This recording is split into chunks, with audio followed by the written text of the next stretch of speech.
नमस्कार, मैं डॉक्टर अजीत भारती आज फिर आपके लिए हिंदी विषय के अंतर्गत पत्र लेखन का उदाहरण नंबर 8 लेकर आया हूँ। तो आज है ये आपका 8वें में अनौपचारिक पत्र और इसका विषय है मित्र को व्यायाम का महत्व बताने के संबंध में। ठीक है, तो ये प्रश्न नंबर 8 भी है। प्रश्न देखो इस प्रकार दिया है। इसमें दिया कि आप रोहिणी डिसूजा माइकल जैक्सन है, यानी आपका नाम या तो अगर लड़की है तो रोहिणी डिसूजा और लड़का है तो माइकल जैक्सन। ठीक, अपने मित्र को व्यायाम का महत्व बताते हुए लगभग 100 शब्दों में एक प्रभावी पत्र लिखिए। तो देखो पत्र को पहले क्या करो, पढ़ लो, फिर इसमें से 3 बातें निकाल लो। आप पत्र 1 मिनट में फिनिश कर दोगे। कौन 3 बातें?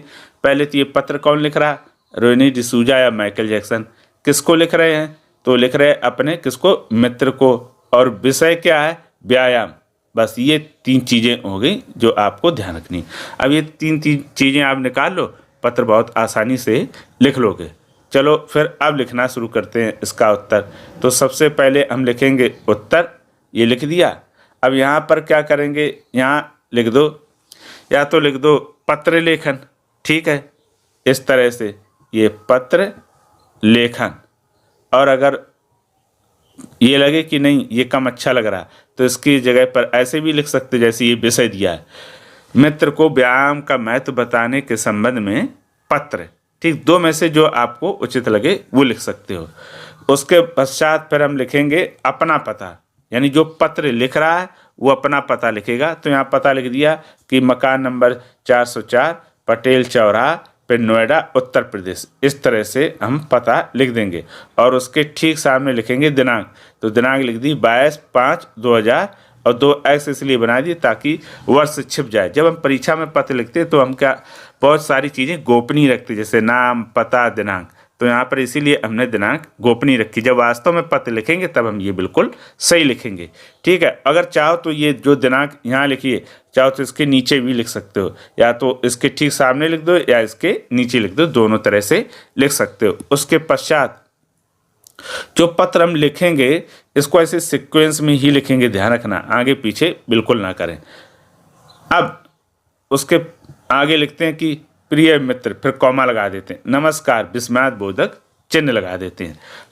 अब हम आगे बढ़ते हैं तो लिखेंगे कि मैं यहाँ पर कुशल हूँ, आशा करता हूँ कि आप लोग भी कुशल पूर्वक होंगे। फिर लिखेंगे कि तुम्हारी पढ़ाई भी ठीक चल रही होगी।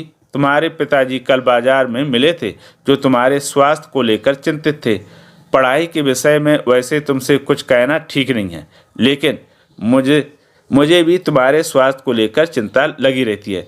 तुम दवाइयाँ तो बहुत खाते हो किंतु व्यायाम का थोड़ा भी ध्यान नहीं देते हो।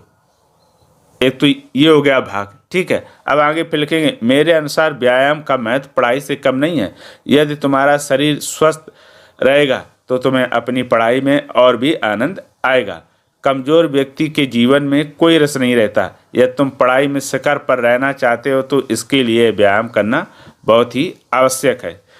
यदि तुम 2 सप्ताह भी व्यायाम कर लो तो तुम्हें अपने स्वास्थ्य में अंतर स्पष्ट रूप से दिखाई देने लगेगा। ये हो गया दूसरा पैराग्राफ। फिर अंतिम पैराग्राफ में हम इस तरह से लिखेंगे कि आशा है कि तुम मेरे सुझाव को मानोगे तथा व्यायाम के महत्व पर ध्यान दोगे। चाची को मेरा प्रणाम कहना, बाकी बातें मिलने पर करेंगे। अंत में लिख देंगे तुम्हारा मित्र और लिख दिया माइकल जैक्सन। अब ये बस ध्यान रखना, अगर आप लड़का हैं तो आप माइकल जैक्सन लिखना और लड़की हैं तो रोहिणी डिसूजा लिखना। बस इतना अंतर रहेगा, दोनों लिखने की आवश्यकता नहीं है। और क्या करना है तुमको, देखो इनमें बातें कौन कौन सी ध्यान रखनी। एक तो ये कि आप जब भी पत्र लिखें फॉर्मेट यानी इसका जो प्रारूप है बिल्कुल वैसे ही लिखें जैसा होता है। ठीक, सबसे पहले अपना पता, फिर उसके बाद दिनांक, फिर प्रिय मित्र, फिर नमस्कार और फिर समाचार, और अंत में तुम्हारा मित्र और अपना नाम जो प्रश्न पत्र में दिया है। अगर प्रश्न पत्र में नाम दिया तो वो लिखेंगे, अगर नहीं दिया तो काका का लिख देंगे। इसमें कोई शंका और डाउट बिल्कुल ना रहे। फिर उसके बाद मैं यहाँ पर कुशल हूँ, आशा करता हूँ कि आप लोग भी कुशल होंगे। ये लाइनें रट लो। कोई भी अनौपचारिक पत्र है उसमें ये लाइनें तो आप रट के रख लो, ये तो लिखनी है। उसके बाद से ही शुरू करना, क्योंकि छात्रों को शुरुआती में दिक्कत आती।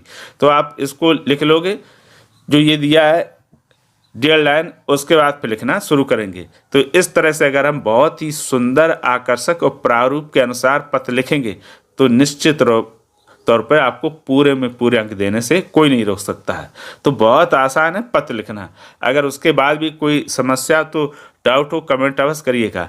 और इसके डिस्क्रिप्शन बॉक्स में हमने पत्र के अन्य जो उदाहरण हैं उनकी भी लिंक दे के रखी है, आप वहाँ भी जाकर उन्हें बहुत ही सरल और आसान भाषा में समझ सकते। तो फिर आज के लिए इतना ही। अब हम फिर मिलेंगे किसी नए विषय के साथ, तब तक के लिए धन्यवाद।